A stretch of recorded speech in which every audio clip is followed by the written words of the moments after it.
Porbandar Bharatiya Janata party દ્વારા municipal commissioner Prajapati સાહેબને અમે લોકો આવેદન દેવા ગયા હતા કે જે એ લોકોએ વેરો વધારેલો છે હકીકતમાં 3 ગણો વેરો છે કે એને જનતાની પણ કેટલા દિવસથી રાડ છે અને કેટલા લોકો અમારી સાથે સંપર્ક કરીને કહે છે કે આ વેરો વધારે છે.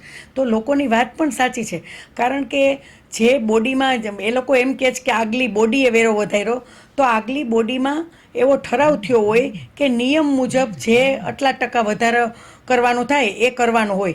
બાકી આટલા ઘણો વેરો વધારી અને જનતા ઉપર બોજ જે નાખેલો છે કમિશનરે અને અધિકારીએ, એ તદ્દન ખોટું છે. અને અમે લોકોએ કીધું છે અને વિનંતી પણ કરેલી છે કે જે નિયમ મુજબ બીજા કોર્પોરેશનનો હોય એ પ્રમાણે એની સાથે કમ્પેર કરી અને કરવો જોઈએ. અને હકીકતમાં જે અમારી બોડીનો ઠરાવ હતો એ નગરપાલિકાનો હતો, જે 1963ના મ્યુનિસિપલ એક્ટ મુજબ હતો.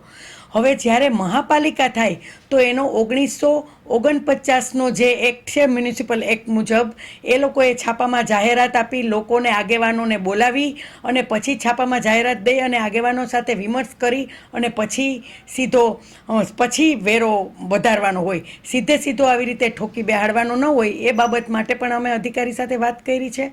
અને લોકો જે નાના માણસો છે અને વેરો અમુક ટકા જે રેસ્ટોરન્ટ હોય કે મોટી ફેક્ટરી હોય એમાં વેરો વધુ લાગુ પડતો હોય, જે નાના માણસો હોય અને હાઉસનો જે ટેક્સ હોય એ વ્યાજબી રીતે અમુક ટકા વધતો હોય અમુક વર્ષ પછી, એ પ્રમાણે કરવાનો હોય. અને આમાં જે ખાસ સફાઈ વેરો કરી અને મોટામાં મોટું બિલ કરેલું છે એવો ખાસ સફાઈ વેરો ક્યાંય છે નહીં. અમે લોકોએ સર્વે પણ કરેલો છે. એટલે એવી રીતે મહાપાલિકામાં કમિશનરને વિનંતી કરીશ કે બધા પાલિકામાં, જામનગર અમારું મેન્ટોર છે તો જામનગર પણ જાણી અને પછી એ પ્રમાણે લોકોના હિતમાં હોય એ પ્રમાણે કરે એવી વિનંતી કરી અને અમે લોકોએ ત્યાં એને આવેદન આપેલું છે.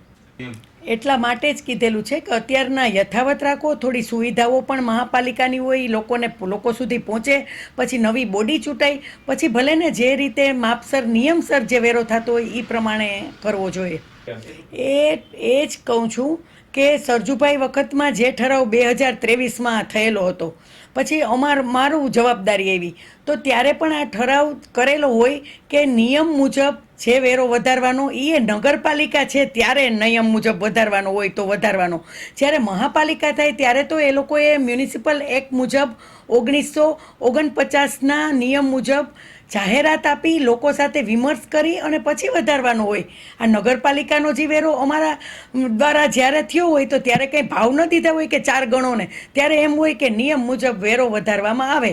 કેટલો શું એ તો અધિકારીઓએ અભ્યાસ કરી અને મ્યુનિસિપલ એક્ટ મુજબ વધારવાનો હોય. વિપક્ષને તો વિરોધ કરવો હોય, કારણ કે એને એમ થાય કે આ ક્યાં વળી ભાજપ જસ ખાટી જાય. પણ ભાજપ છે ને એ લોકો દ્વારા છે, લોકો વડે છે, લોકોથી છે ને લોકો માટે છે, લોકશાહીની ઢબે છે. એટલે વિપક્ષને તો એનું જે કહેવું હોય ગીત ગાણું ગાવા દે. આપણે લોકોની સાથે રહી અને લોકોના સુખાકારીનું કામ કરવાનું છે.